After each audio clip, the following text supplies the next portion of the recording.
जी अस्सलाम वालेकुम रहमतुल्लाहि वबरकातुहू। मैं डॉक्टर मोहम्मद अब्बास हूँ और आपको मैं खुशामदीद कहता हूँ। आज की वीडियो में मैं आपको डाइजेस्टिव सिस्टम के बारे में बताऊँगा और डाइजेस्टिव सिस्टम में जो बीमारियां हैं उनमें हम एसिडिटी को डिस्कस करेंगे। एसिडिटी, उनकी वजूहात, उनकी causes and treatment with homeopathic medicines. Homeopathic दवाइयों के साथ उनका इलाज, कौन कौन सी दवा इस्तेमाल होती है, ये सब कुछ आज की वीडियो में इंशाल्लाह हम डिस्कस करेंगे। एसिडिटी जैसा कि नाम से ही ज़ाहिर होता है कि एसिड का जिस्म में यानी मैदे में या ज़्यादा हो जाना एसिडिटी कहलाता है। हमारा जो डाइजेस्टिव सिस्टम है उसमें एसिड का बुनियादी किरदार है। अच्छा, तो उसमें होता ऐसा है कि हमारा जो मैदा है उसमें जो गैस्ट्रिक ग्लैंड्स हैं वो हर वक्त एसिड खारिज करते रहते हैं और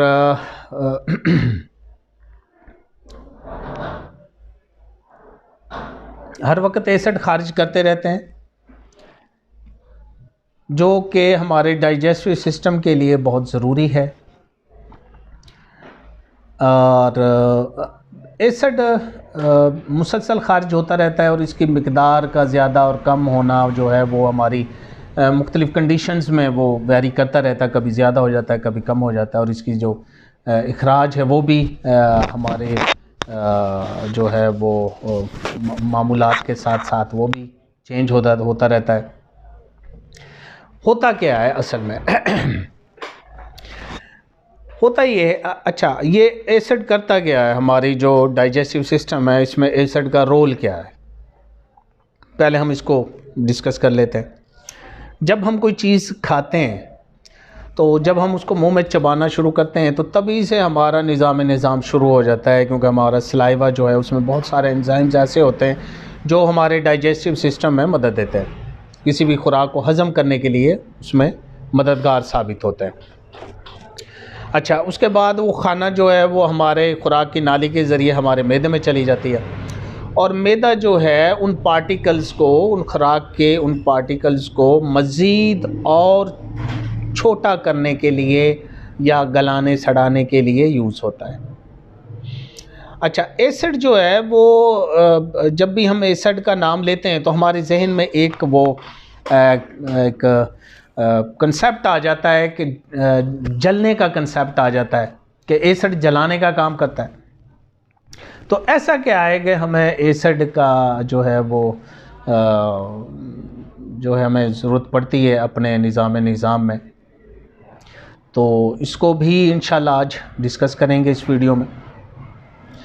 तो चीज़ खाते हैं तो मैदे में जब खुराक जाती है तो उन पार्टिकल्स को, उन अज्जा को, खुराक के उन अज्जा को मज़ीद छोटा करने के लिए या उनको नरम करने के लिए हमारा जो HCl है, जो एसिड है, हमारे जो मैदे में जो इखराज हो रहा है मुसलसल HCl का, तो उसका बड़ा अहम किरदार होता है।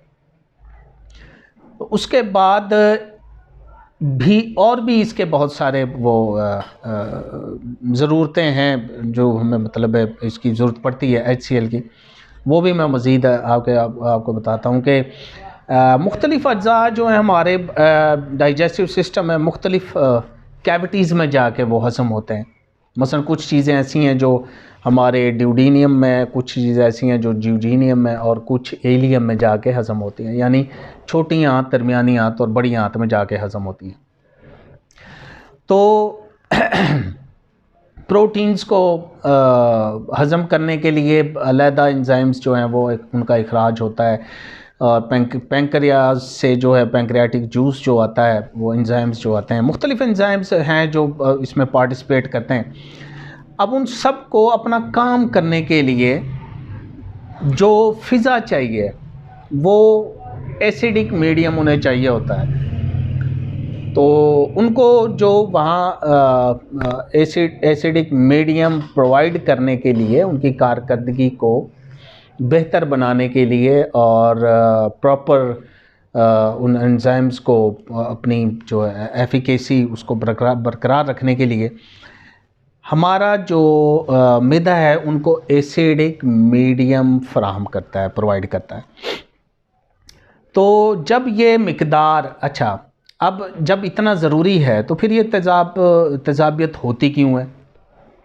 हाँ, ये भी बड़ा अच्छा क्वेश्चन है, इसका भी मैं जवाब देता चलूँ कि हमारी बॉडी में जितने भी फंक्शंस हैं, अभी हम चलें और की तो बात नहीं करते, अभी तो मैं सिर्फ ये डाइजेस्टिव सिस्टम की बात करूँगी। डाइजेस्टिव सिस्टम में जितनी भी सिक्रेशंस हैं, जितने भी एंजाइम्स हैं, जो भी जो रतूबतें हैं, उनकी एक एवरेज जो है ना वो लेवल के हिसाब से वो खारिज होती हैं। जब उनका लेवल थोड़ा डिस्टर्ब होगा तो उनका तो जब भी कोई एंजाइम्स अपनी उस लेवल से कम आएगा, उसका लेवल जब डिक्रीज़ होगा तब भी वो एबनॉर्मलिटी गिना जाता है। जब वो उसको अपनी नॉर्मल एवरेज से उस लेवल से अप जाएगा तब भी वो एबनॉर्मलिटी गिना जाता है।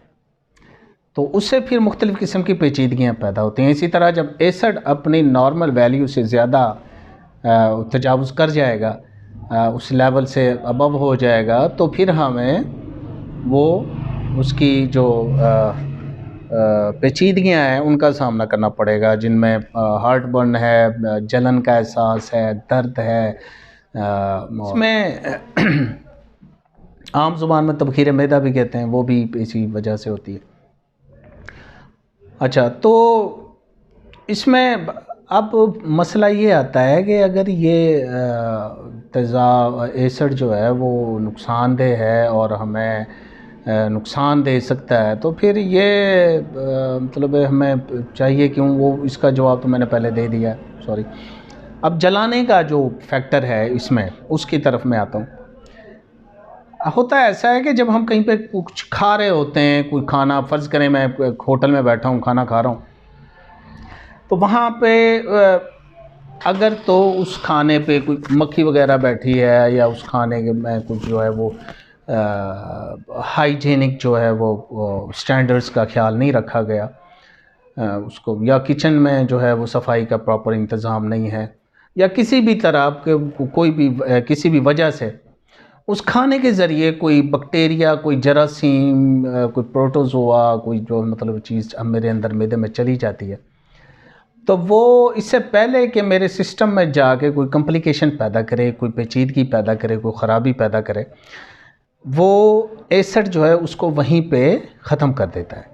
क्योंकि कोई भी जरासीम, प्रोटोजोआ, बैक्टीरिया जो है वो तेज़ाबी एटमॉस्फेयर में सरवाइव नहीं कर सकता, तो हमें हमारी एक तरह से ये प्रोटेक्शन भी करता है। तो कुदरत ने ये जो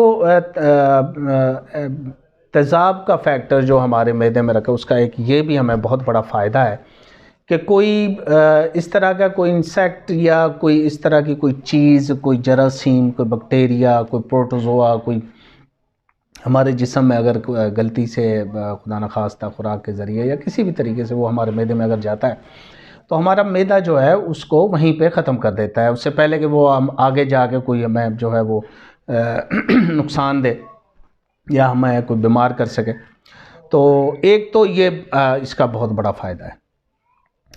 तो जलाने का फैक्टर जो है वो इस कंसेप्ट में आप उसको कंसीडर कर सकते हैं कि ये क्यों जो है वो अल्लाह ताला ने हमारे सिस्टम में ये इसकी इम्पोर्टेंस रखी है, और ये क्या इम्पोर्टेंस है तेज़ाब की हमारे मैदे में। अच्छा, तो इसकी वजूहात जो हैं, जो कॉजेज़ हैं, उन अगर मैं उनको लेके बैठ गया तो ये वीडियो बहुत लंबी हो जाएगी, और मेरी कोशिश है कि मैं इसको कम से कम वक्त में आपको थोड़ा सा एक्सप्लेन कर सकूं, जिससे आप इसको समझ सकें। कॉजेज़ की इंशाल्लाह नेक्स्ट वीडियो में मैं फिर आपको इसको जो कॉजेज़ वगैरह बता दूंगा।